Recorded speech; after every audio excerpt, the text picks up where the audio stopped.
Everything's fine. Everything's fine. Guys, everything is not fine. I just want to say, Josh rejected me this morning.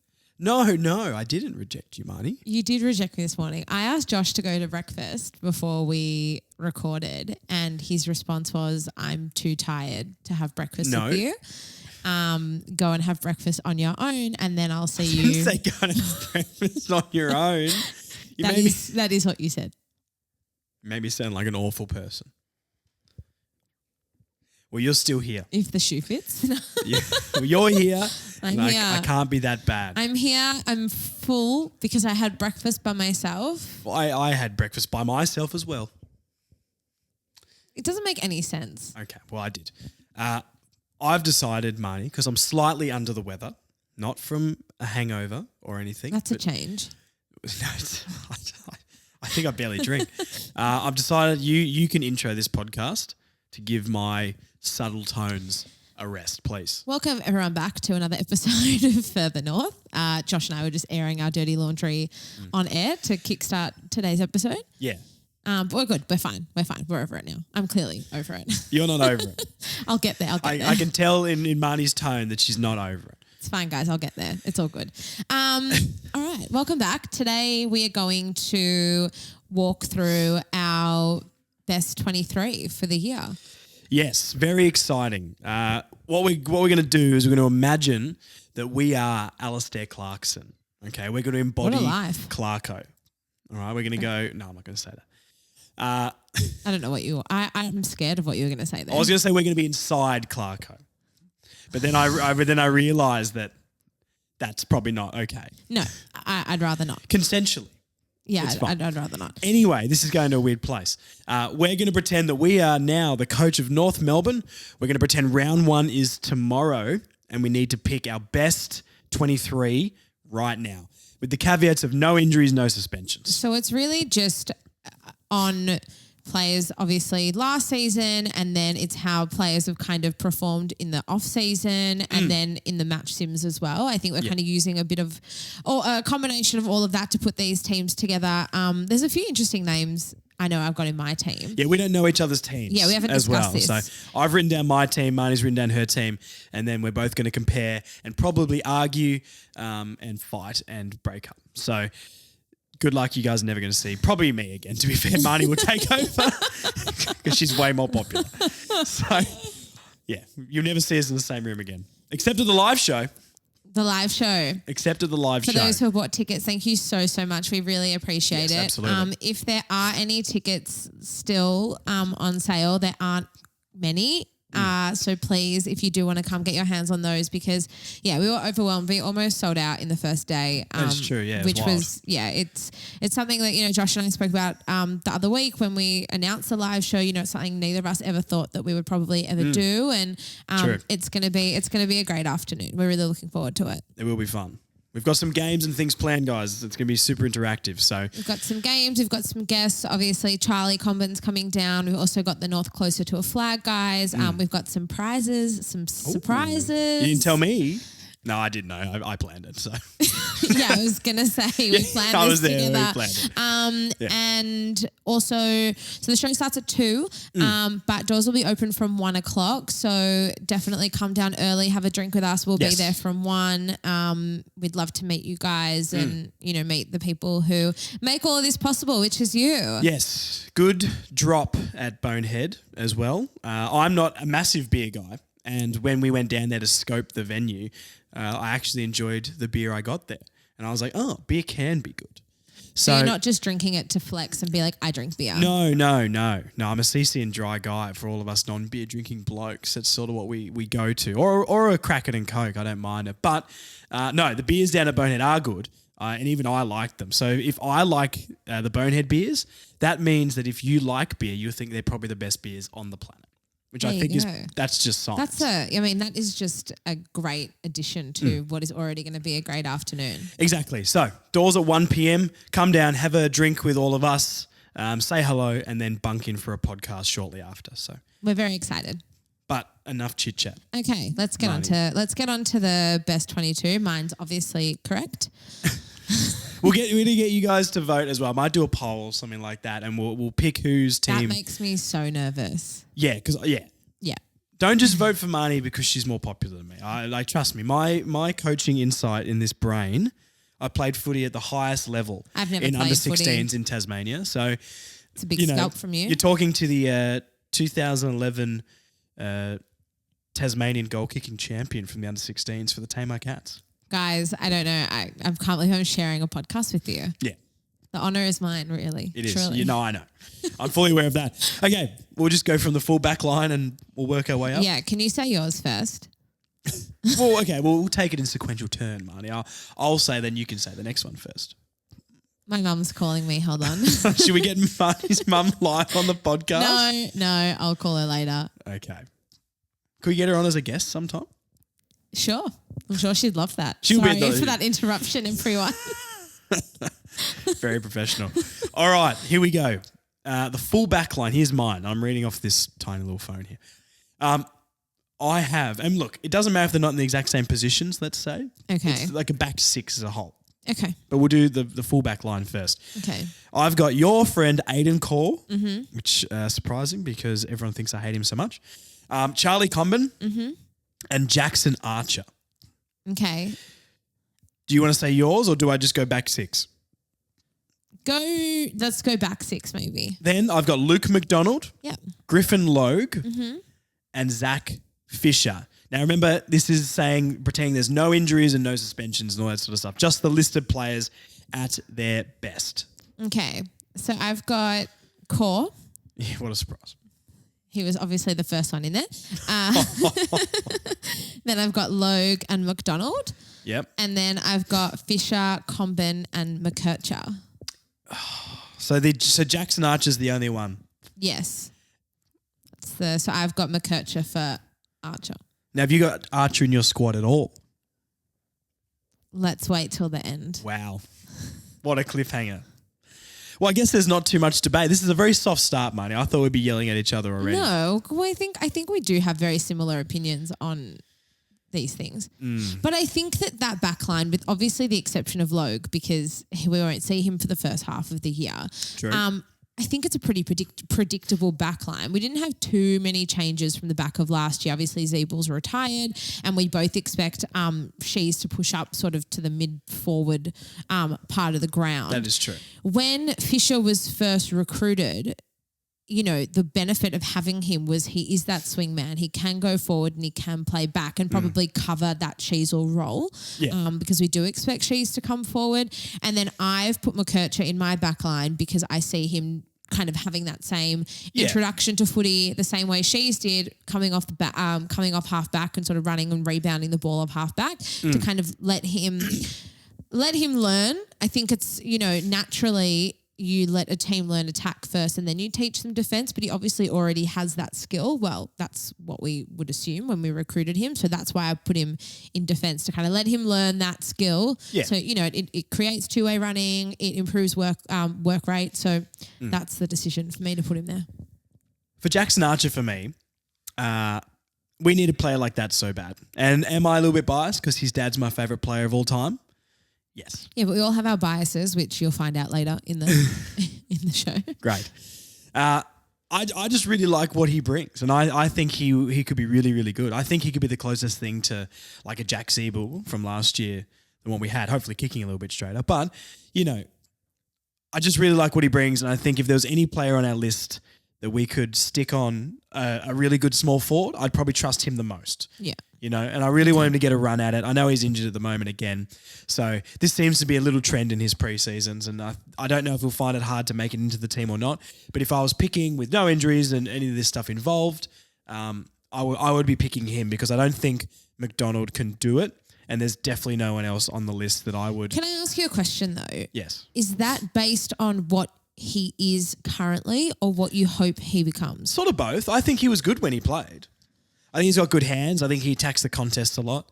I think he's athletic enough to be able to hang with someone. Is he going to be quicker than a, Bobby Hill or someone like that? Probably not. But I don't know. He's committed, and I think he's got that grit you need to put a player off. I just think he can definitely get better, but like I've said for some other players in the team, when they play, I've got to see like a moment. I've got to see enough there. Like obviously when Wardlaw played, every game he's like, oh, that guy probably got 30 touches. And he didn't. He got like 15. But every single time he was around the ball, something happened.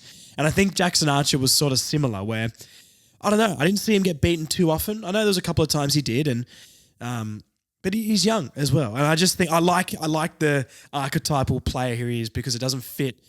It's a fit in the team that we don't have. Okay, you're going to hate me for saying this because I know you don't rate the player I'm about to basket him with, but I put him in the Callan Dawson basket. No, hold on. Because Callan Dawson, I was about to say something mean too.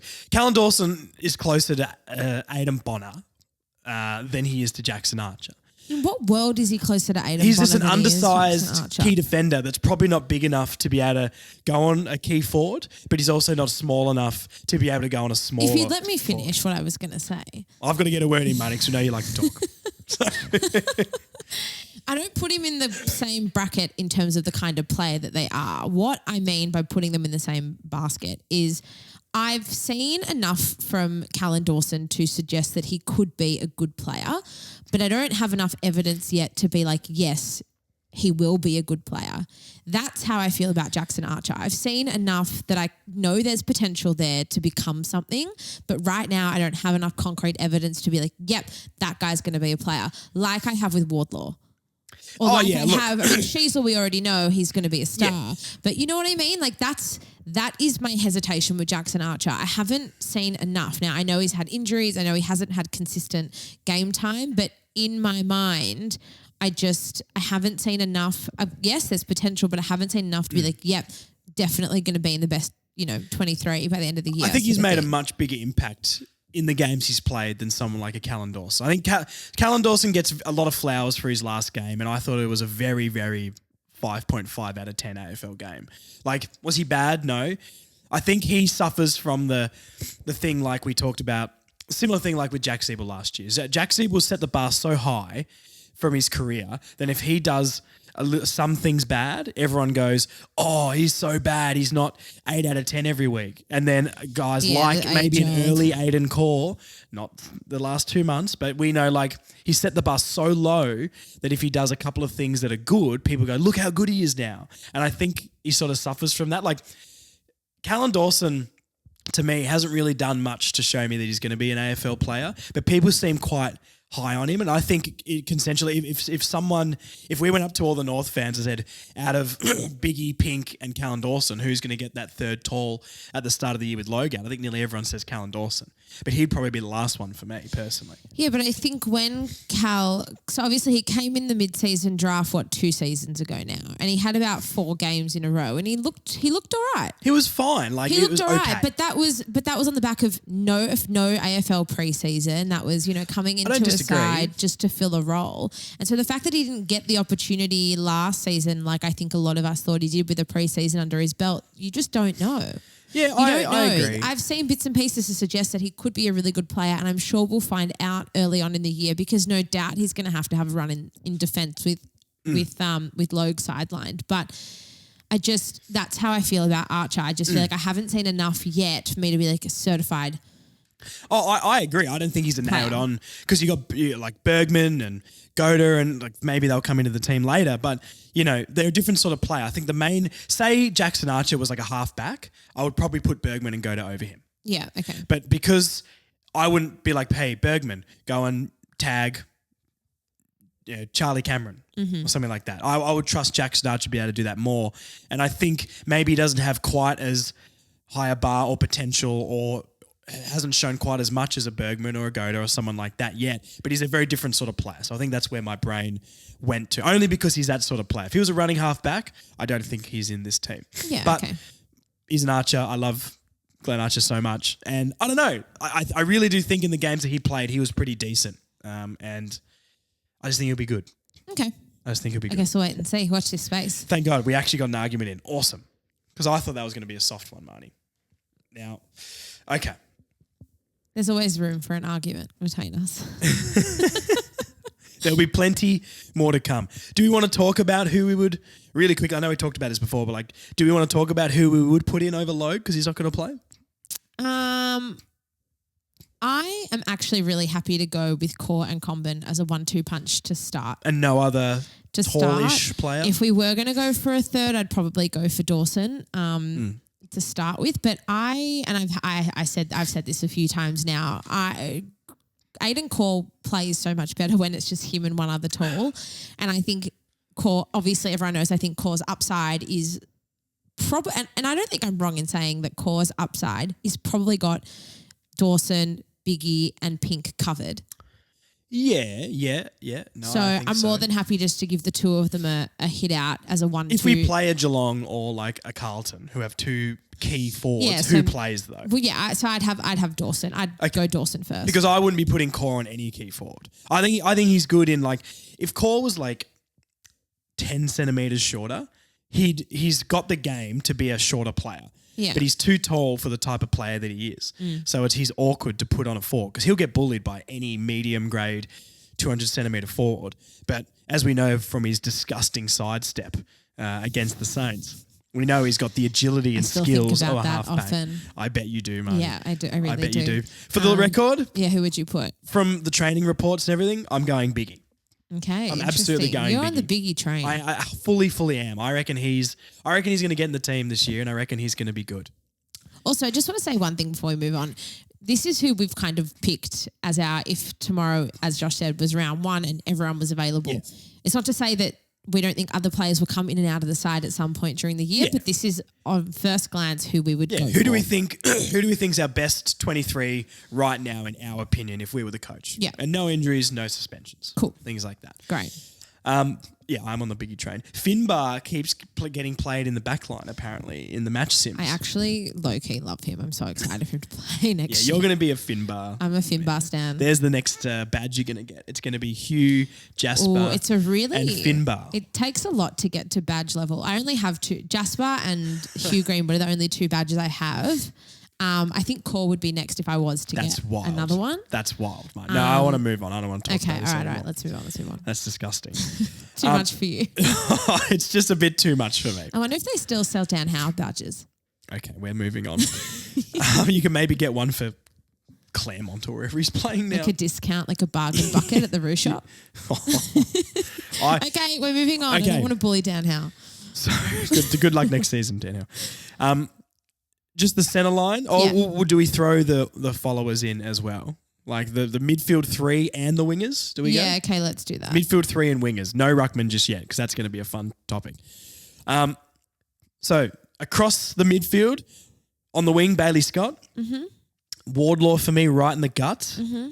And Dylan Stevens on the other wing. Mm-hmm. I think let's just chat about wingers quickly before we say the other 2. Is there any debate here? No, I've also got Stevens and Scott. I think they're nailed on. They're locked. I could see an Eddie Ford or someone Like floating through. I agree with you. I could see like a Fisher pushing up or like, things like that. But realistically, Stevens In and an Scott. ideal world, the 2 of them play. Yeah. Week in, week out. Yeah. So the midfield, so Wardlaw obviously I've got. Now, I have put Taron Thomas in there and I've got Luke Davies Uniacke. So I also have LDU and Thomas, but in the centre instead of Wardlaw, I've got Simpkin.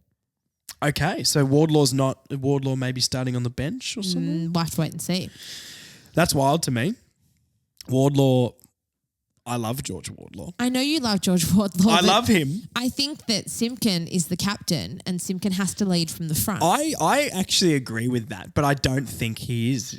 Like, obviously, Thomas, pending outcome of his course, situation, there would be other people in there. So, but I've got Simpkin in that midfield line, like alongside Stevens and Scott, and then I've got LDU and Thomas to round that out. Simpkin has to start every week, right in the middle. He's got to be the guy. I do agree with this. He's got to be the one to fire them up. But if he wasn't the captain, and I think he's really good, I think, once again, suspensions and injuries and everything aside, Wardlaw, Thomas, Davies, Uniacke are our best 3 midfielders. But I think Shears is going to get a lot of time in there, and I think like Zerha's going to go in there. But I would put Simpkin as that 4th one. So he's not far out of there, and he's going to get so many midfield minutes. Just because he's not in the initial 3 doesn't mean he's not going to be in the midfield all the time. But I'm not saying that. But right now, he is the captain. And while I love what George Wardlaw's brought to the table so far, and don't get me wrong, I love George Wardlaw, but I think it has to be Simpkin. Because if he wasn't the captain, that's not a discussion. He is a co-captain. he is. So he's got to be the one to lead the charge. And I think that he's got to start in the middle every week. Okay. That's what I think anyway. And Thomas and LDU over Wardlaw then? Yeah. I love George Wardlaw. I'm not. When have I ever said I don't love George Wardlaw? I'm not saying you don't love George Wardlaw. I'm just saying I love him a lot. You can talk about Hugh and Finbar. Let me have my one guy. No, of course. You're one guy. And Plus. and Coleman Jones. I know we all have our favourites, don't get me wrong. And everyone knows, and I'm not, like I said, I'm not taking that away from you. I'm just thinking about the team as a whole. We need leadership, and it's such a young team. Now, I'm going to be devil's advocate on my own comment because George Wardlaw has shown incredible leadership traits in the time that he has been in the side, and he often has been the one to step up. But to make something happen when it needs to happen. Yes, but I think that, and we spoke about this last time, Zeebel's gone. And so I think it really, and I love Jack Zeebel and I loved everything he did for the club, but we had this discussion that maybe Zeebel being there, it doesn't let Simpkin and McDonald really step up and lead because they've always got someone there who can fill that role. But I think he's gone now and they really have to take that responsibility, take it with two hands and say, yep, we're here, we're your captains, and really take ownership and lead. And I think that Simpkin in the middle is the best way for him to do that. Yeah, I do agree with that. I would stick with my three, but I agree with him being the captain, needing to be in there and stepping up after the year he had last year, which wasn't a bad year, but it was just down on what he's done before. Yeah, I think we have this expectation, again, of these players and we want to see them reach that. So I hope that he really can come back fit and firing. And I think he will. I think he will bounce back, Simpkin, this year. And I guess we'll jump back into talking about midfielders maybe through the bench and stuff like that and read some honourable mentions of players who didn't quite get in. Do we move to forward line or do we want to talk about the ruckman? Let's go forwards first. Leave him on a cliffhanger. All right. I've got Eddie Ford, Zerha at centre-half forward, Sheasel on the other half forward, Paul Curtis, Nick Larkey, and Zane Dersma. Okay, so mine looks a little bit different. Here we go. So I've got Ford. Yep. CCJ. Oh, wow. I really know how to get to him. Getting his good side and bad side really easily. So I've got Ford, CCJ, and Sheasel. And then it actually looks quite tall looking at it again. Marnie regrets what she's done. No, I don't regret it at all. And then I've got Greenwood, Larkey, Zerha. Wow. Okay. I love Hugh Greenwood. Yeah, just like I love Wardlaw. Now you understand me, Marnie. Okay. On first glance, looking over, it looks really tall. I've actually gone really tall. Very tall, yeah. But it's fine. I'm sticking with it. Okay. I got about half an hour's notice, by the way, to put this together. Don't blame this on me. I went to sleep at 9:30 last night and I wake up this morning at 7 and Josh has texted me at 10 being like, hey, by the way, I think tomorrow we should go through our best 22. Yeah, 23. I had some stuff to do through the week and I forgot. So, we're here now, Marnie, and you don't have to blame it on me and make me all upset on the podcast. Well, I am. So that is true. But I also am not upset about it because I think that you came in with a fresh mind. All of them do have a place. There's lots of players, line. Anyway. Yeah, I agree. Well, look, Sheasel for me, obviously moving forward because of Fisher, but I think Sheasel's going to get so many minutes in the midfield this year. He's too skillful to be playing this forward line role that everyone thinks he might go into for me. I reckon he'll nearly be a full-time midfielder.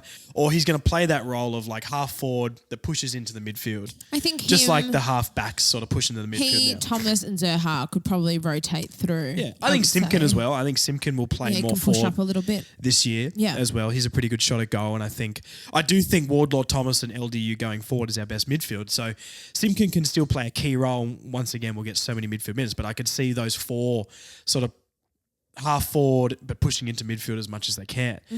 Zerha's another interesting one. Like, did I toss up a CCJ in the forward line? Absolutely. But with other selections maybe that I've made, I feel like North will go with a smaller forward line. Yeah, well, And Zerha's not small, and Dersma is about that 189, 190. Zerha's about the same. Zerha's obviously, he's slimmed up a little bit, but we know how tough he is. I don't know. It kind of worked. Like, look at the year Larky had with those other guys around him. yeah, but the thing is with Larky, like, and I don't want to jinx it, but what if something happens to him? He's an Iron Man. I think you need to get games into CCJ in the forward line because I really think that at the moment he's obviously that second choice. Initially when I did this, I actually had Greenwood at centre half forward and I had CCJ not in the side at all. Not on the Further North podcast. But I just don't think that's a smart thing at the start of the year. The thing with Greenwood is, and obviously there's bias showing, but we all have our biases. However, all reports, he's really adapted well to that kind of forward role over the last couple of match sims. Yeah. And I still think that he has enough upside that he really can still be a part of the 23 moving forward. I know there's a lot of people who probably disagree with me given the age profile and things like that, but I think it's important still to have that mature head. Again, I know I'll just contradict what I've said about 5 minutes ago. Yeah, he is a really good leader. And I know that I really want to demand McDonald and Simpkin to step into that leadership role, but he's an excellent leader and he showed that multiple times throughout the year last season. And I would like him to kind of continue that. The other one for me is Paul Curtis. I have left him out of my side. I'll spoiler alert completely. I haven't got him in the 23 at all. That's wild. Because he's unreliable. And I think that if you want an X Factor player, I think Zerha on his day can provide that. Yeah, but they're so different though. I know they're different. I know they're so different. I know they bring different things. I think Paul Curtis can be the best out of all of them. Maybe not Dersma because we haven't seen enough yet, but I think it's close with Zerha. I actually agree with you. He's got that X factor. He has that superstar potential, but that's the word. It's potential. I know if I've got Eddie Ford in my side, he's kicking at least 1 to 2 goals a week. I'm not sure I agree with that. And beyond that, he's always in the game.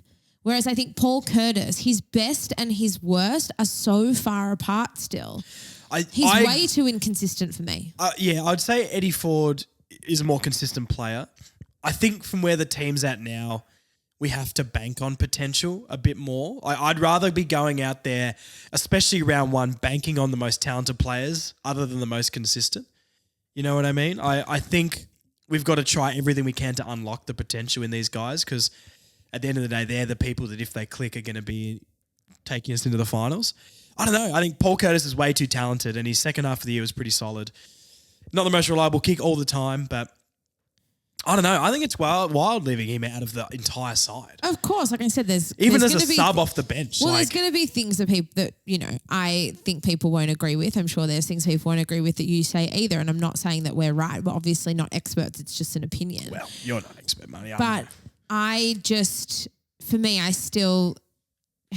It is wild leaving him out of the side. It's wild. That's wild. I know, but again, it's that gap needs to be closed for me to be like, yep, and I'm not saying he's not going to come into the side. We like the hot takes, Marnie. We like controversial. He could start in the 23 and play all season. I've got no doubt that there's a really good chance that he'll do that. But like I said, right now, that I want that gap closed before I'm like, I want him in every single week. But I do agree with you that I think he could be the best of the bunch. I just want to see more. Do you have Dersma in your forward line? Read your forward line one more time for me. Hold on. Okay, sorry. Holding on. I've got Ford, CCJ, Sheasel, and then I've got Greenwood, Larky, Zerha. It is too tall. I can acknowledge that. And like I said, late notice, I've kind of just thrown this together. My fault once again. But it's based on everything that we know up until now. And I'm not saying that these guys won't get a game throughout the year. And like I said, I'm not saying what I say is right or Bible, but it's just an opinion. Who is your ruckman then? Tristan Cherry. I actually like hate myself for saying that. This is the best 23 for the year, and I've gone with Tristan Cherry as my ruckman. I haven't put Tristan Cherry in the 23 at all. and I... Are you mad? No, I'm not. I'm smart because I watch football. And I'm telling you, Marnie... I can't believe I'm defending Tristan Cherry right now. He's not... what I've done here is I've put Greenwood on the bench, right? Okay. Because I think that Greenwood will play a lot forward, and I needed someone to be able to go into the ruck. Okay, so you put CJ as your... Yeah, I've put Coleman Jones as my ruckman because I just think he's got so much more upside than Tristan Xerri. I know Xerri is more of a typical ruckman. But I love this from you. This is so rogue. But I don't think that matters anymore in the AFL. Like there's just no place in 2024 for a big lumbering ruckman. And this isn't something I'm going to go on about today because I know that people disagree with me on this and all that sort of stuff. We've actually flogged this dead at horse. length and I just don't want to be the guy who goes on about this all the time. So I'm not going to talk about Tristan Xerri and what he doesn't do. I'm more going to talk about Callum. I think he obviously can go forward. I think realistically, if in round one, well, I guess his eye socket's exploded now, but I know Tristan Xerri will be the number one ruckman. I know that. I don't like it, but I know that. Yeah. I think Coleman Jones absolutely should be the backup forward to Larkey because I think Coleman Jones' upside is good. I know he hasn't proven it to a lot of people yet, and maybe I'm jumping the gun on him, but once again, he's had games that have made me go, that's what he can do. Yeah. But realistically, I just don't think we've got place in the team to have a guy who's not going to produce in the midfield and in the middle. And I just don't think Xerri's going to do that. Coleman Jones can tap the ball to our players. And then look, he's a bit of a giraffe when it comes to picking the ball up off the ground, but Xerri's absolutely no better at that. No, he's not. At least Coleman Jones can go into the forward line if he has to. And we can move him around a little bit more. Is Coleman Jones my ideal ruckman? No. But I think as a structure of the team, the way I thought about it, him and Greenwood sort of doing the rucking, I would trust more than Tristan Xerri and a Coleman Jones rotating. I love this. Is probably your most iconic moment on the podcast. I actually love this from you. I believe it. Like I do. And look, I would love to see that, but it's not going to happen. I know it's not going to happen. And I know. That's why I've put Xerri as my I know, but you're the coach, Marnie, and I'm the coach. And when I think about it structure-wise, I would rather players that can rotate around and we can make change. And I think Greenwood seems to be doing a lot of rucking in the match sims, especially in the forward line. And you're not going to like this, I originally didn't have Greenwood in the 23. Get out. He was incredibly close and absolutely can be in the 23, and I would have no problem with him being in the 23 because I think he's very good. But you've put him there. I've put him there now because he makes sense. Yeah, I agree. That's why I've put him in.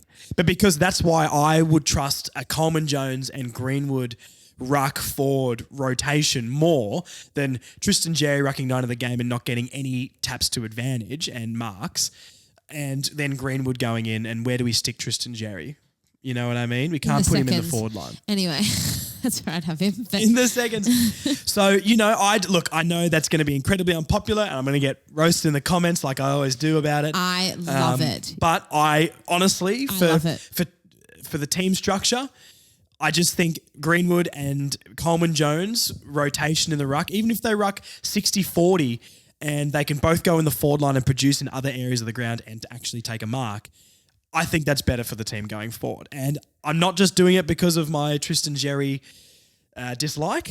He seems like a fantastic bloke and I hope he becomes an All-Australian ruckman. But from what I've seen for his career and trainings and things like that, I know he has a good preseason every year.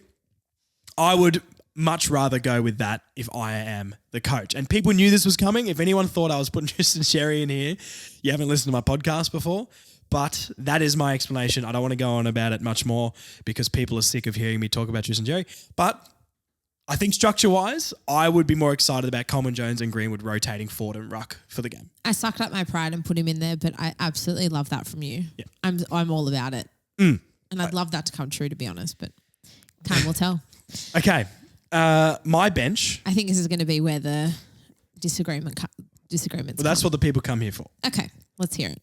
Will Phillips, Greenwood's on my bench, Jai Simpkin, and Colby McKercher. I can't believe you've got Jai Simpkin on the bench. Yeah, it's gross, isn't it? Yeah, that's. But this was my thinking here, Marnie, was he can't go on a wing. Yep. I think Wardlaw, Thomas and Davies Uniacke is our most talented midfield. I do agree with you with being the captain, he should be in there. But if we're just going on play, say no one was captain, in a hypothetical world, they're the three best ones for me. Yep.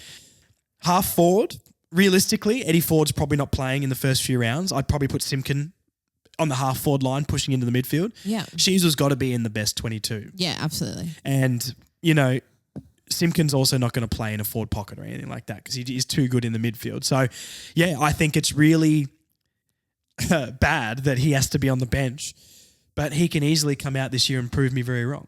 Not that he needs to prove me wrong. He's going to play so many, like even if he's on the bench, he's going to play so many minutes in the midfield. Yeah, of course. But I just wouldn't start him on the bench. But again, that's your team, not mine. Exactly, Marnie. My bench, and there'll be a couple, I'll get a couple lists from you. No, what have you done? So I've gone Wardlaw and Phillips. Wardlaw's too good to be on the bench anyway. Then I've gone Braden George. Wow. And I've gone Darcy Tucker. And I know I came on this podcast 2 weeks ago and said if Darcy Tucker is in our best 23 in the long term, I'd be concerned. However, he has been like the best player in the match sims. And he has actually just blown the socks off everyone. It's actually impossible to leave him out. How can you leave him out? If he's had that white hot start of a year, I just don't think you can leave him out. Well, I would. My reason, I agree. Like I've heard, you know, from the Arden Street Mole himself that Darcy Tucker was taking the piss basically in the match sims. Yeah, I mean, I'm all for it. I just don't think he's got much more of an upside at all. I think he sort of is what he is. If maybe he can take another step, if this match sim stuff is real, like I'm sure when you come against actual, you know, other opposition AFL players, it's probably not going to be as simple. But a guy like a Dersma has way more upside, and we have to unlock that potential for our forward line. I'm backing him in. There's got to be a reason. When he left Fremantle, Freo fans were devastated. There's got to be a reason for that. Were they devastated? Yes, they were upset. They didn't want him to leave. They're upset because they follow Fremantle, Marnie. They have to look at purple on their jerseys. Don't mock Fremantle. I love Freo. Yeah, but you also love Aiden Core. Like majority of the fan base do. You're the outlier here with that. Anyway, back to Tucker. We're not talking about Aiden Core or Fremantle. Okay.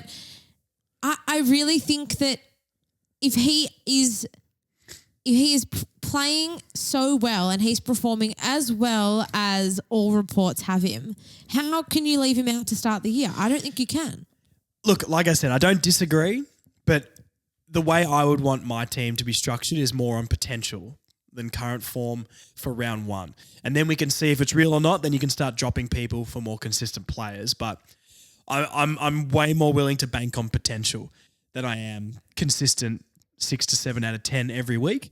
I'd rather throw a Paul Curtis in and either get 9 or 10 out of 10 or maybe a 3, but at least there's the chance for them to fire and do something I want Tucker big. watch this year. I'm going to watch him really closely and see how he goes. Marnie's on Tucker watch. Tucker watch. That's my new She's thing. hungry. Wowee. The other one is Braden George. Again, I think the noise around Braden George is too hard to ignore.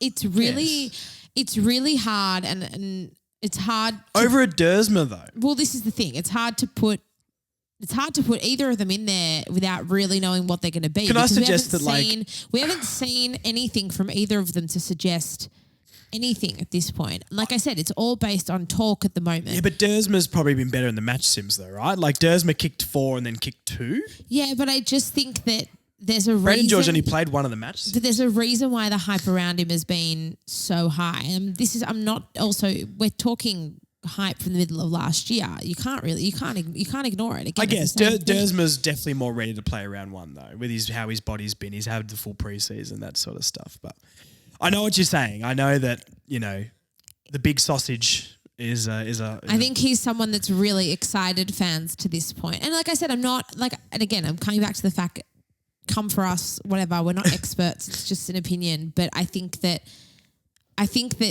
he is, and I've left Paul Curtis out of the side, but he is someone that can generate a lot of excitement and a lot of X factor as well. So do we want to give that a go? I can't. instead. Do you know what I mean? Like, Do you Paul not think Curtis- though Paul Curtis would be more consistent than Braden George? I don't know because I haven't seen Braden George play. It's just a gut feel. Yeah, but if you're going for like a I know Darcy what I'm- Tucker, where it's more like he's playing well and that he's going to be at least decent. I don't know. I feel like that maybe follows that trajectory more. I don't know. Do you know what I mean? Yeah, I know what you mean, but I think that Darcy Tucker's been good, right? He's been good, and now the reports are that he's going to get better. Anyway, like I said, it's all hypothetical. No, look, I respect your team, I've just Marnie. thrown something together. I respect your team. Like it or not, Well, there's nothing I can really do I like about most that. of it. I'm just saying, like I think the Paul Curtis one is wild. I think and look, this is what we want. We need wild takes here. We can't just all have the same 23 and everyone goes, oh, they agreed on everything. That's a boring podcast. I think overall the most controversial thing so far is actually you leaving Sherry out of the side. I can't believe I'm defending this man. Anyway. I don't know how he goes in the side. The only reason he goes in the side is because we don't have other options that blow people's minds. He's not in the side because he's the best option for it. Not in my opinion. I know most people think Jerry will be the best option in the ruck. I know No, people he's don't not, though. I know he's not, but The best option walked. R.I.P. Todd. R.I.P. Todd. I've hit a nerve here. When Marnie came over today to record the podcast, I was rewatching the round 23 game against the Gold Coast, and I saw Todd Goldstein in a North Melbourne jumper, and I got we just cried. We both cried. It was hard to watch. R.I.P. Kane Turner. Sub. What are you looking at me like that for? Because I know you're about to kick me out of your house. I've gone Charlie Lazaro as the sub. No, I like Charlie Lazaro. Once again, all reports. He's played very, very well in the match. Here's the thing with Charlie. Oh, hold on. Who did you go for your sub? And then Jaden Stevenson. Okay, interesting. I've gone with Lazaro because Charlie Lazaro, when he's a midfielder, and when he plays in the midfield, he's fantastic. I think you've got too many midfielders though. Because another thing I was going to bring. Well, have you seen the side? All he's done is draft midfielders for the last 5 years. What else am I supposed to do? That is true. What else can I do? You chat to Brady about that. Yeah, I will. I'm going to call him up after this. One thing I was going to say about Tucker that I forgot to say before is I'm not sure. Tucker, I didn't like Tucker off halfback. I thought it was pretty average. His disposal off halfback when he played last year was pretty poor. In the forward line, I think he was better because he's a little bit of a bigger body, but. I think ideally he should probably be playing in the midfield. I don't really like him anywhere else. So that's why a Paul Curtis to me, I know we've got a lot of half forwards as well, but I feel like half the half forwards can push into the midfield.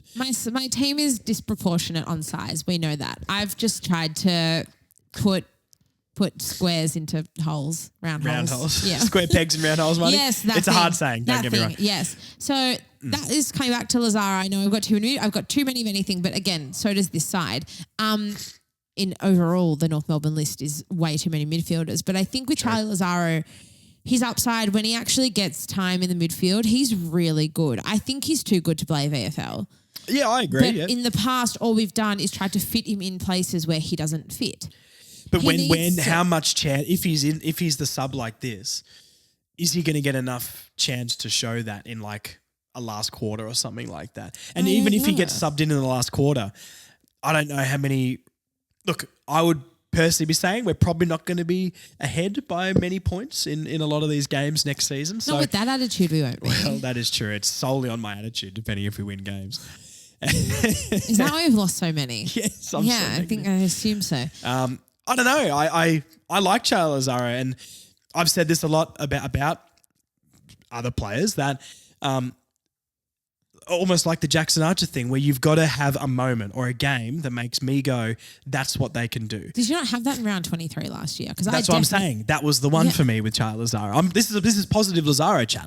I think that was the time where I'm like, that's the first time in his career that's not VFL that I've seen him on an AFL field and been like, he's good and he can play at this level. Because he played in his actual position. I agree. Mind-blowing stuff. But then realistically, you'd have to take someone else out to give him that many minutes. That he only played in there for that long because there was no Wardlaws and no Zerhas going through the middle and no LDU in the last round and all this sort of stuff. And I just don't think he gets enough opportunity to show what I believe he can do as well, unless we have injuries and suspensions and stuff like that. So I think he could be a good impact player as a sub, but I think I kind of want someone else who's not a midfielder as a sub. The sub rule in general is a weird one for me because I kind of felt like nearly every sub, I feel like for every AFL team was like a midfielder. Yeah. And I don't think putting another midfielder on changes the game at all. Well, I think Zeeble was a really good sub for us when because he played in the back line and he can go and change something in the back line or go forward or something like that. Yeah. I think subs as midfielders is stupid. The one hard thing with Lazaro, particularly as a sub, again, I'm going to backtrack what I've just said.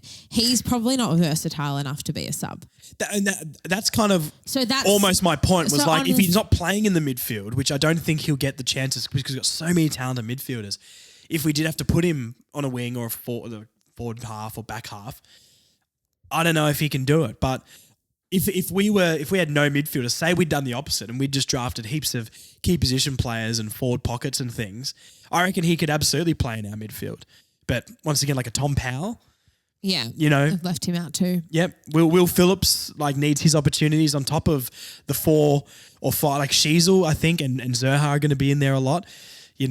I agree with your pick as that player. I just wouldn't see how he would get in there and get enough minutes to maybe show his potential. Well, I think this is the problem with the way we've recruited over the last 3, 4, 5 years. I mean, we've got 2 or 3 spots on our list where we are so talent heavy and we've got so many opportunities that a guy like Charlie Lazaro hasn't been able to actually play in the midfield week in, week out and show, what he's capable of doing. And then on the flip side, you've got, ruckmen who aren't even ruckmen coming in as, because we don't have a better option.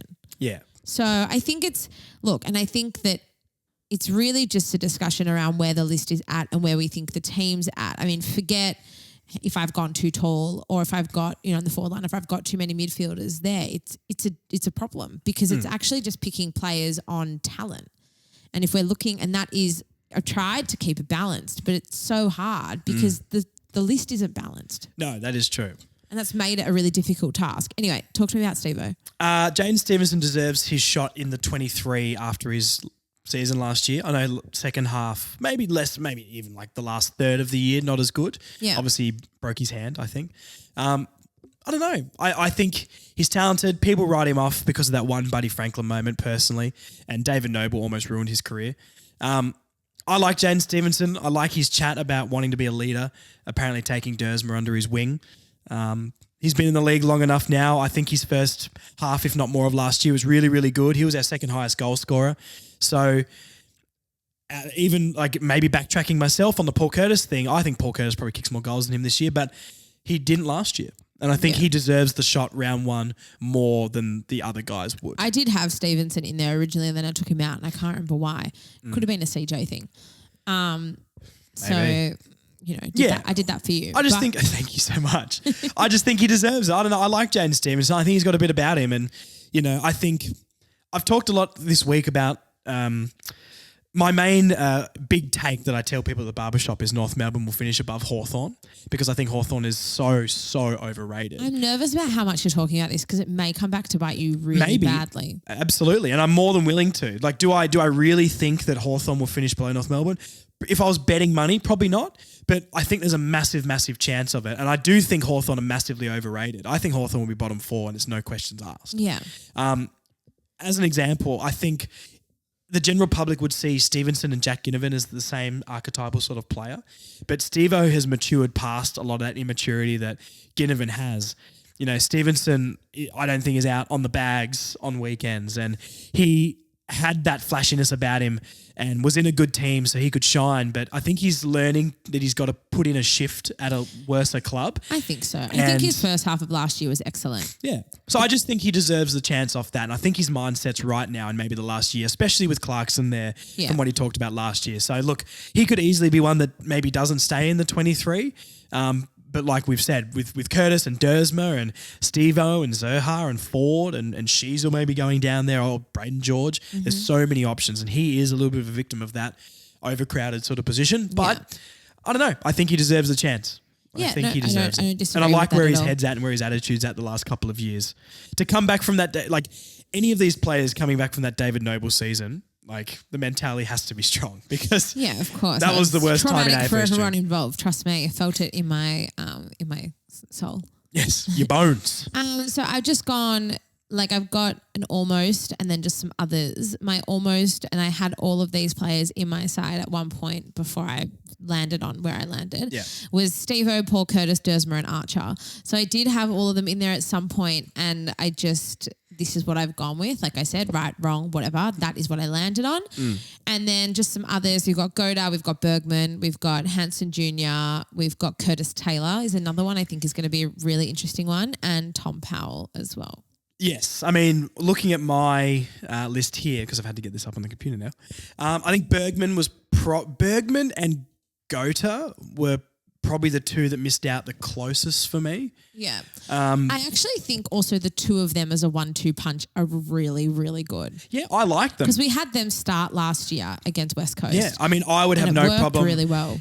It's hard because I really like Miller Bergman. I feel like I would take Bergman over Gota, but I feel like they're pretty not similar type of player, but I think they're similar potential wise. Yeah.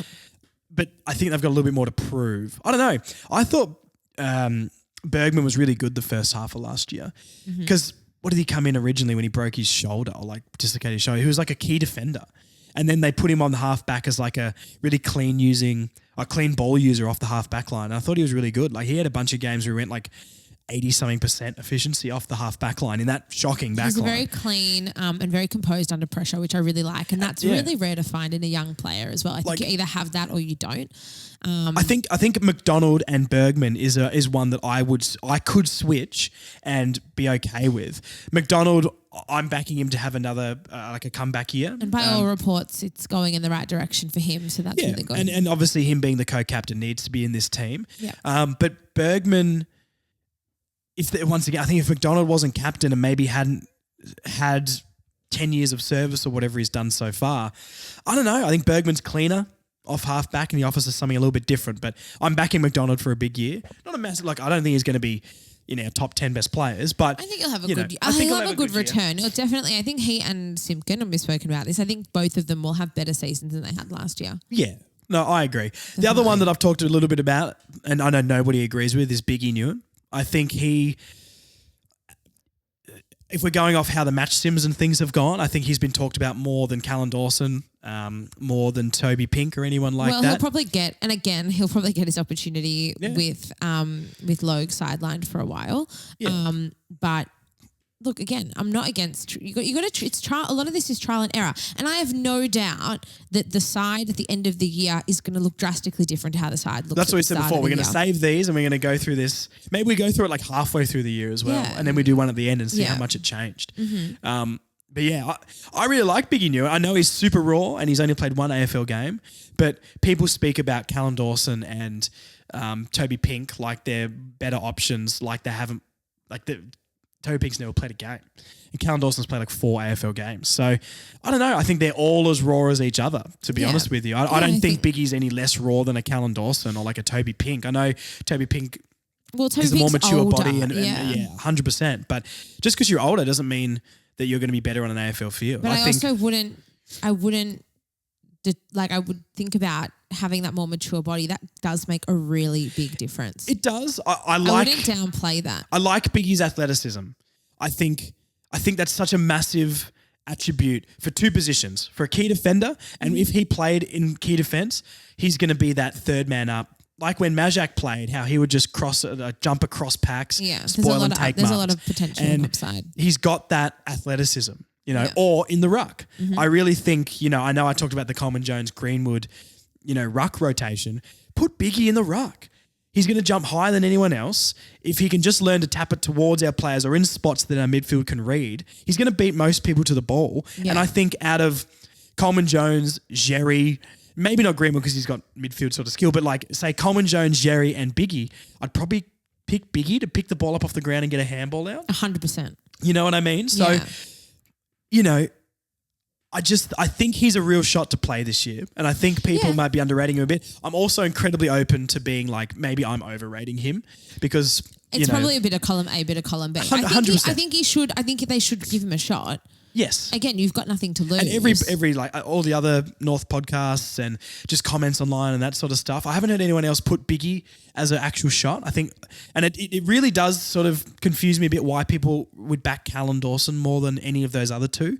But not that I don't like any of them. Like, you know, I obviously want all of them to be really, really good. But I don't know, just from what I hear and the attributes that Biggie's got, I'd probably give him a shot over the other two. I think the other two may be more solid options, but I think he's probably got the most upside. Okay. And I think I like building a team around upside more than I do around being solid.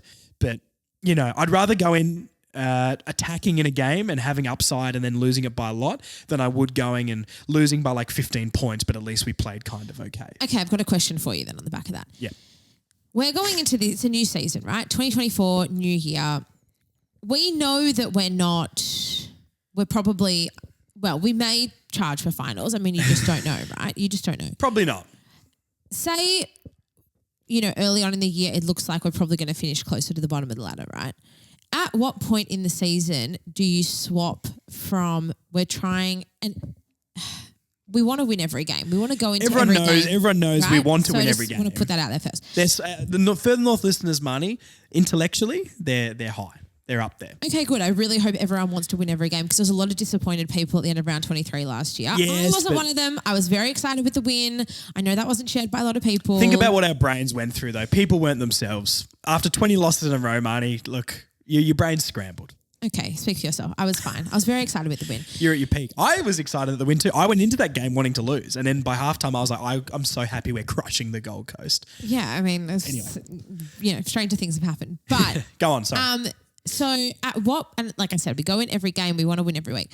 But at what point do we just go, okay, we're gonna start experimenting with the likes of Pink, with the likes of Biggie, you know, a lot of these guys, we want to give them a run at some point to see what they're made of, but maybe they don't start in the 23.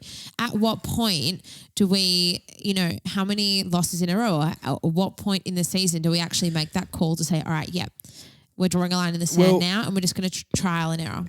For me, I would do it the opposite way. I would start with potential.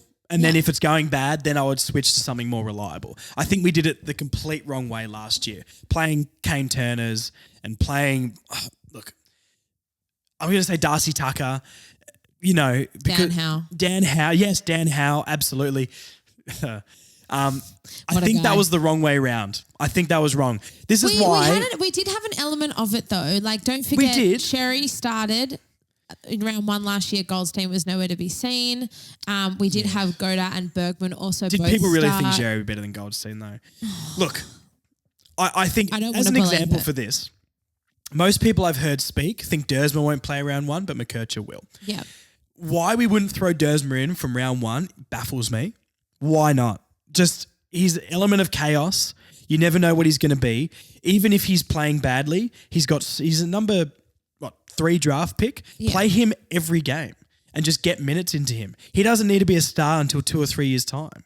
Like, what are we doing? Why would we drop someone and then just put a guy like a Kane Turner back in for stability? That's not stability. 4 out of 10 or 3 out of 10 every week isn't stability. Like, we just did it the complete wrong way last year. We went to the same old thing to play it safe. Just go for it. We know what North Melbourne is. North Melbourne's a team at the bottom of the ladder. We've got so much talent. We're rebuilding and the future looks exciting. But those players, those safe players aren't the future. We won't get to where we need to be if we don't start 100% putting games into youth. Yeah, you know, it's interesting. And this is almost like the Paul Curtis thing, which is like, I agree with you that Paul Curtis can be incredibly rogue, but I would rather bet on a guy who can be a 10 out of 10 or a 3 out of 10 than I would a guy who's going to be a 6 out of 10 every week. So that will lead to bigger losses, but that will also lead to more exciting wins. And if it does click, I'm not saying stick with it for the entire year for everybody, but I would much rather go in shooting for the stars and then getting, hitting the ground pretty hard than I would playing it safe and playing very mediocre football. Like, as much as I loved and I've spoke to you about this, I know we sort of disagree. The first 2 wins of last year were fantastic and I was so happy. But was it good football? Was it the football I want to play moving forward and watch? Absolutely not. They were gritty. They were gross. We fought it out and you've always got to win games like that. But Was I impressed with the way we played in any of those 2 games? Absolutely not. I'm stoked we won, and I was ready to say we're going to go 23-0, but which turned very, very severely. But it's not the way we want to play. That Gold Coast game, and yes, it was the last round, whatever you want to make, that's the way I want to play. And I think playing a Dersma, playing a Curtis, even like putting a Braden George in for a little bit of chaos and a little bit of unknown with higher upside, I would much rather go before we then resort to being safe. Does that make sense? Yeah, it does make sense. What do you think? Would you do it the opposite way? Like we sort of did it last year? I'd have a mix. I think you've got to have a mix. Another guy we haven't spoken about at all is Liam Shields. He's obviously signed on for another year as well. True. And he was actually excellent for us last season, but I don't. And I'm contradicting myself because I want Greenwood in there, but I think they have a completely different skill set. Yeah. Liam Shields is a really good player. Yeah. And he really added something to the side last season. But I don't want Liam Shields as part of this best 23. Yes. I think he needs to be there for depth. I think he needs to be there, when we do just need a little bit more guidance and a little bit more experience. Yeah. But if Liam Shields is playing week in, week out, and I know that, and I said this about Tucker before, but again, things have changed with Tucker, in my opinion anyway.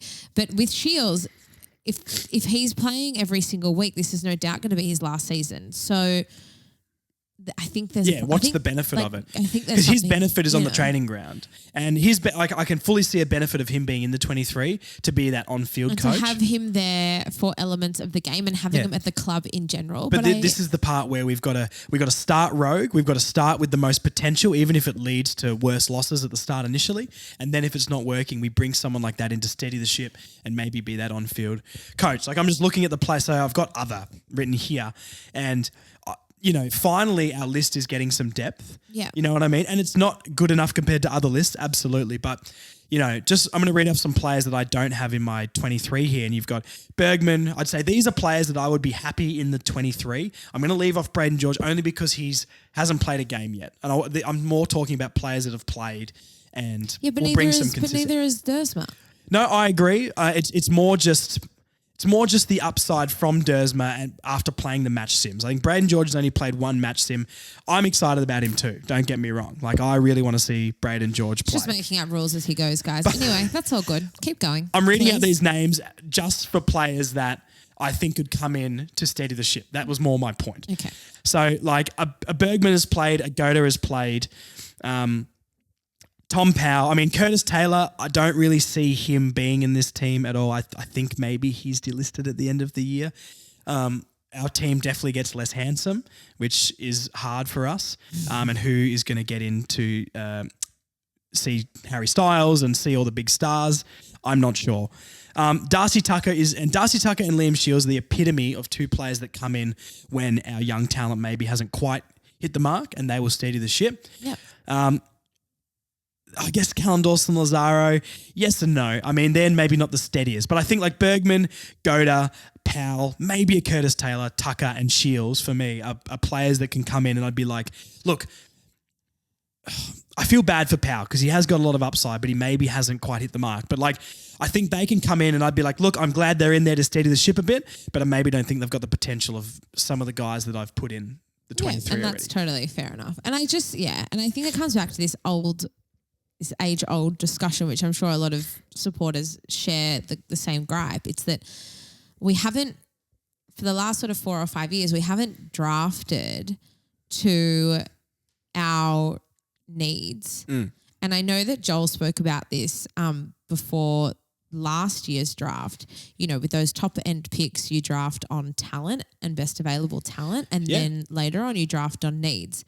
But that's kind of left us in a position where we have so many midfielders who could be something and none of them have had the opportunity to be something. Guys like Lazaro and guys like Powell not making it into this sort of team when we're at the bottom of the ladder is bad drafting. Lazaro, Powell and Phillips should all be in a best 23 something. I think Phillips is. I do think, but I agree he's somewhere, probably on I'm not just talking about North. I'm saying they're all talented enough that they should be in.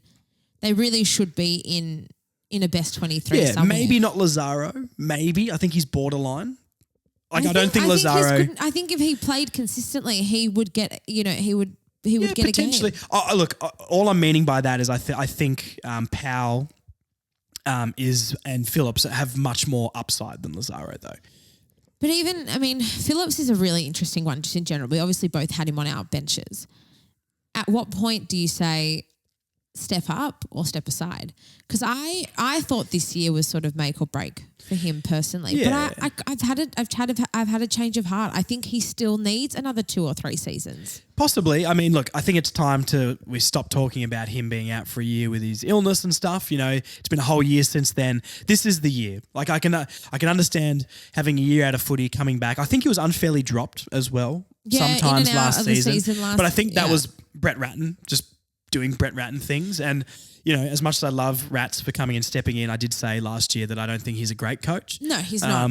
You know, I think we didn't win any games. Didn't win any games. If Clarko was in charge all of last season, I think we get 2 to 3 more wins. I think so too. There are definitely games he would have those finished Saints out. games, those Bombers games, the Sydney game. The thing with Phillips, I think Phillips is I've forgotten the word now. He's a player that is a consistency player. I think that confidence player.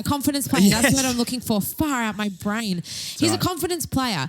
Having Phillips in the side playing 2 or 3 or 4 really good games and then dropping him to make way for someone. Agree. That is just the wrong approach with him. I think you need to just trust him and say you do what you need to do. Yeah. I think this is the year where he locks himself into the 23. Yeah. And then I think in the next sort of 2025, 2026 is when he actually kind of hits his stride. Think about how long it took LDU to kind of hit that level this man, we're actually talking about we him forget Phillips was a number 3 pick too. Yeah. Like that's the thing. I don't see him as a player with anywhere near the talent of a Davies Uniacke or a Wardlaw, but he was pick 3. But you actually don't know. He could be. Yeah, I agree. He could be. But they've seen something and take him at pick 3. He had his role change as well though, right? And I think he actually played really well last season for when he went of sort of more inside mid though. Yeah. Because him on the outside, I don't think he's quick enough or maybe athletic enough.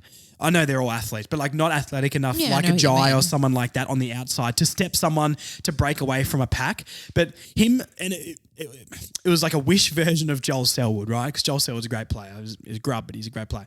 Where him doing that dirty work on the inside, feeding it out to an LDU, a Wardlaw, a Tarrant, a Sheasel, I think is his role. Yeah. But that was the first time last year he's also played that. So I really hope they're training him in that sort of semi-inside mid role because I think that's the spot. We've got too many outside runners now. Or too many cleaner players on the outside for Phillips to be that too. He's not a winger. They've tried him on the wing. He's not a half forward. He needs to be in the midfield, sort of getting the ball out and using his clean disposal. That's the way he'll make it into the team. And I think he will. I back him completely. But, yeah, I think out of all of those midfielders, he is one that clearly there's pressure because a Lazaro, a Powell, you know, all these sort of guys, a Tucker, all these guys could come in and take his spot. There's guys like LDU, you know, Sheasel, Thomas, even Zerha going into the midfield. I think they're all easily going to be in this team and more too talented to not put in their positions. Yeah. Phillips is maybe in that next tier down and he could easily get to that top tier, but he needs to do it this year, I would say. I think patience is definitely something that I know I need to embrace more with this side and with these players because like you said, this is a long-term game. It's not a short-term game. However, it would be nice to win a few more games in the short term. Well, look, I've made very vocal that I think we'll be bottom 4 fairly comfortable this year, but I couldn't really care where we finish. It's more about the way we play and the amount of wins we get. You want improvement. If we get 6 wins and we're not easy beats and we see Wardlaw take another step and we see Dersma come in or McKercher and see more talent, stoked. Couldn't care if we're 17th. Honestly, like, give us another number 2 pick, sweet. We know if we go from 3 to 6 wins and a 16th, 17th, that's a step. And I'm happy with that. I don't really care, you know, if we don't take a big leap. I don't care if we're pushing for finals, even next year. Like 2025 and onwards, I think that's the time where hopefully we're starting to really start to move up. We're in that 12th to 10th or maybe are pushing for the finals. I'm fully in this for the long run. If we don't win a premiership in 2040 and I watch another 15 years of chaos, but we're slowly improving, sweet. It doesn't bother me. As long as we're trending in the right direction, I'm not too concerned about how big or small the step is, but it needs to be consistent. If we haven't won a premiership by 2040, well, that's very, very possible, Marnie. I mean, tell that to the Saints fans, you know? I'd rather not. I'd really rather not do that. Well, Is there anyone else you want to talk about? I mean, we haven't talked about Cooper Harvey. We haven't talked about Harvey. Braden Drury is another one. Hanson Jr. I mean, these are all guys that I'm sure at some point will get a game. I don't think Drury's making it into the side personally. I disagree. I didn't see anything in the games he played to suggest that he's got it. I think he could show that. Like Charlie Lazara, I think he's a good VFL player. And with opportunity, maybe that comes. But I think he gets another shot. I think he gets a shot, absolutely. I don't know his position. I don't think what is he? Either a half back or a small forward, and I don't see him in any of those positions personally. He needs to find a position because he didn't kick any goals. I don't think last year. I know he only had like 4 games or something, but you've got to do what you can with the games. Just give him a shot. Robert Hanson Jr. I'm on the fence. Because I think Hanson Jr. probably has more upside than a Blake Drury. I think so too. He's a bit older. But he's a lot more raw. Well, once again, this is that debate of consistency over, talent, where it's like, I would say Drury, if we need some more stability, probably Drury. And that's crazy to say with only 4 games of experience. But like, I would back him to be more of a consistent player than I would Robert Hanson Jr. But I also say on his day, Hanson Jr. has the ability or the skill set to be able to kick 3 or 4 and do some crazy things. There's been some good reports coming out of the match sims as well around Hanson Jr. I think they should. He didn't do anything with the opportunity he had last year. Not. But I'd like, again, and we had this discussion the other week, I'd like to see him have a bit of a shot and just say, show us what you can do. And I think a lot of these players also just need to take responsibility. Yeah. A lot of these players who are fringe players would know that they would have little opportunity. So make the most of it when you do. Yeah, I agree. I mean, there's more pressure now. The squad is filling out more. Look at some of the names we read off, off from the bench. Like, Bergmans, Goders, Braden George, Tom Powell, Tucker. These guys are going to be pushing for spots. Yeah. So they need to make sure they take advantage of it. And there's actual pressure now. 100%. I think. I would also say there's also a part of me that hopes players maybe down the pecking order like a Blake Drury or someone like that doesn't get heaps of opportunity, because that would suggest injuries and things like that. Yeah, like definitely. Imagine last year if we had Taryn and LDU and Zerha and Wardlaw all only played half the season. Yeah. They're all Charlie Comben, yeah, absolutely. They're all in our 23 easily. They're in our top 10 to 15 best players. And automatically this side will look different round one because not half, but there's a few injuries and players here, questions that are over certain and, players. Yep. Yeah, exactly. But absolutely. I think having this debate and having this discussion and doing this exercise, I think actually proves that there is a lot more upside probably than people want to give us credit for. Yeah. But now it's up to the players to actually step up and to execute. It's a full preseason of Clarkson too. I'm pretty certain Clarkson's going to be there the whole year. Watch that come back to buy me. But we should be having a full season of Clarkson. This is the first full preseason. He didn't get a preseason last year because he got signed late. Yeah. So, they should be more drilled and ready to go. The injury list is a little bit concerning, I would say. A little bit. There's nothing long-term to worry about. But I don't think that I don't think any of those positions, like take Logue as an example or Eddie Ford. I mean, these 2 guys Fisher. that, Fisher, there's still a chance that Fisher will start round 1. Yeah, absolutely. Okay, but so Fisher, say Logue, say Eddie Ford, and I mean Sherry, we don't know if he'll play round 1 either. That we still have enough cattle that we should be able to field a pretty strong side come round 1 this year. Yeah, I would hope so. But time will tell. Look, any other points you want to make about any players here? I'm just looking at some names. I mean, what about some of the rookies? Like, is it it's Will Dawson, right? Will Dawson. Riley Hardiman. I think Goad. Yeah, I think all of them should get a chance at some point this year. Do you think this many players are going to get Finn into that mix? Oh, Finbar. Yeah. It's crazy. Maybe let's chat about those 3 rookies, then we'll chat some Finbar, and then maybe we finish it up. We're going to end with Finbar chat, guys. And if that's not the best way to end a podcast, leaving you wanting more, I don't know what is. I kind of there's a part of me that wants them all to get opportunities. Do we think it's good if Pink, Newen, and Callan Dawson all get opportunities? No, it's because that not. means either there's injuries or the player that they originally picked hasn't worked out. Well, that's the thing. I mean, last season, think about the injury list just never seemed to end. Yeah. So And I that's kind of why- want none of these guys to get opportunities. Well, That means we that's- found a 23. I don't mean that as in I don't want them No, to it's play, not a but you know bad what I mean, thing, right? But like I'm thinking about all the guys that did get a chance last season. You know, you had Phoenix. Phoenix. I can't believe I have managed to say that name on another podcast. Oh my God. But you had Spicer in there for a large period of time. You had Howe coming through. You had Turner coming through. You had Drury had a shot. Hansen Jr. had a shot. Perez. All these, Perez, Cunnington again was in and out of the side a little bit as well. All these guys had opportunities because of form or more so because of injury. And I think that I'm just thinking back to last season and how many guys got a chance. So I think we had the most players used. Well, naturally, on the I'm list. sitting here thinking, oh, yeah, we'll have 40 players, 45 players to rotate through the senior side. I can't. Please no. No, I hope not. I hope not. I hope not. And that's why I'm thinking, all these guys will get a shot. Realistically, they probably won't. No, but that's kind of good because it means we found consistency, and I think the consistency is the thing we need. You know what I mean? And I know that sounds like I'm going against what I was saying before with upside, but what I mean is put in these players with more upside that are more rogue in round one, and then if they stay in this team and we get that consistency from them, that means the talent is developing and it's coming through and we're on the right path. We want the Levi Greenwood effect, right? Levi Greenwood came into the side, in the first few rounds of 2014 for ages. He could never get his body right. He was kind of in and out of the side. That utility came in about 5 or 6 games into 2014 and was undroppable. He finished third in the best and fairest that year before he went to Collingwood, right? Yeah. But that's what you want. You want a player to have such an impact that you actually can't drop him. Yeah, and that's by all reports, Darcy Tucker's sort of doing that. My guy, Tucker Watch.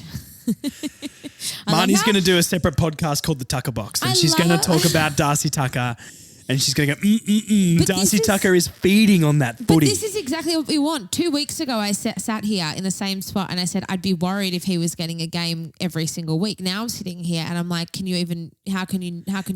It's good problems to have. 100%. It's good problems to have. So I think that's kind of, that's what I want from these kinds of players. You know what I want, Marnie? I want everyone who's listening to this in the comments of YouTube to hashtag the Tucker Box when Darcy Tucker does something so Marnie can see.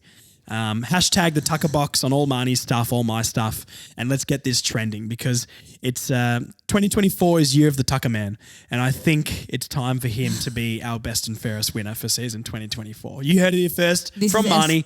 Marnie thinks Darcy Tucker is going to win the best and fairest for North Melbourne. Arguably all Australian as well. This has escalated way more than I intended it to. No. But Tucker Watch. I'm on. Hashtag the Tucker Box, guys. Seriously. Finbar. I'd love to see him play this year at some point. You know what? I could fully see him, say we're down by 50 points at halftime, right? And all the lads go back into the locker room and their heads are down. Finbar goes, boys, hand me that 6-string guitar. And Finbar starts doing his little country songs, riles the troops, and we come back from 50 points down and get the win. I reckon Finbar will do that at least 2 to 3 times this year. That sounds like something out of Hollywood, but let's go for it. Absolutely. I'm confused with Finbar because I think he's played back in both of the match sims. Okay, well, maybe they're just not happy with the other options at the moment. Yeah, but we've got more. We need of someone to be a ruckman or a forward. Okay, but so much more than a backman. We've at least. I'm not saying they're the best options, but we've got Biggie and Pink and Dawson to be those key defenders alongside Core, Comben, and Logue. But I think you need backup for Comben. Absolutely, but Comben, and you've got those in those 3. Who's the backup for Larky? Hugh Greenwood. Well, Paul Curtis won't be getting a game for you, so maybe he can come in and do it. Maybe you didn't have Paul Curtis and Jaden Stevenson, so maybe Paul Curtis can put Jaden Stevenson on his shoulders and they can pretend to be one guy and they can just run out of full forward with a big trench coat over both of them. Look, our ruck stocks and key forward stocks are the 2 weakest stocks in our entire team. Please develop Finbar as one of those. Please, for the love of God. I don't know I don't know if someone just double dog dared Alistair Clarkson not to have any forwards or ruckman on this list, and he's just like, it's some sort of sick joke, and Clarko's going to win us a premiership and go, I did that with barely any key forward or ruckman on the team. I'm the greatest coach of all time. Unless that's his plan, putting Finbar in the back line when we at least have 6 options that could play and barely any in those other 2 baffles me. Defending is arguably the hardest thing to master. Yes, but we've got stocks there that we need to be doing that with, regardless of Finbar. That's not where I was going with this. He's cut me off again, guys. Don't start this. Don't make this a thing, Marnie. Don't do this. Don't cancel me. Maybe he's just playing in defense in these match sims to learn the craft. To give him the Robbie Tarrant paradigm. Well, you've got to give these players an extra dimension maybe when they're going forward. Not only do you want a forward to be able to kick goals, but you also want him to chase and tackle, and it's a work rate thing. This is why people listen to the Further North podcast, Marnie, for incredible AFL insight. What you're telling me is play him on Nick Larkey so he becomes Nick Larkey. It's just being able to add an extra dimension to his game. Think about Charlie Comben, right? When the first half of last year, he was so dangerous. He was tackling, he was marking, he was pushing up the ground, he was creating play. Now, those sorts of things don't necessarily come naturally to all players.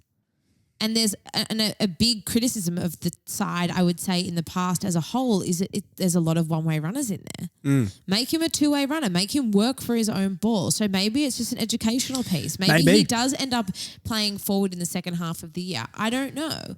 But maybe that's the direction we're going down. Too many unanswered questions here. I think we need to get Alistair Clarkson on the podcast. Do you reckon you could network that? Leave it with me. Leave it with me. All right, I'm done. Might just drop the mic, Marnie, and walk out the door, to be honest. Leave it with me. When she says that, there's probably a 90% chance it'll happen too, which is terrifying. Watch this space. Okay, that's enough. I think we're done. I think we're done. That was a lot of arguing and a lot of agreeing. What a roller coaster of a podcast. Yeah, but we always end up on a positive note. That is true. Finbar chat. Finbar chat. Maybe I love him. I should put one of his songs as the outro of the podcast. Now, maybe I'll get him to record something. Call him. Copyright. Yeah, it's true. I'll message Finbar and ask if he can record the Further North podcast theme song. Do it. That would be sick. Do it. Then Finbar would be my favourite. I'm going to buy a Finbar badge this year.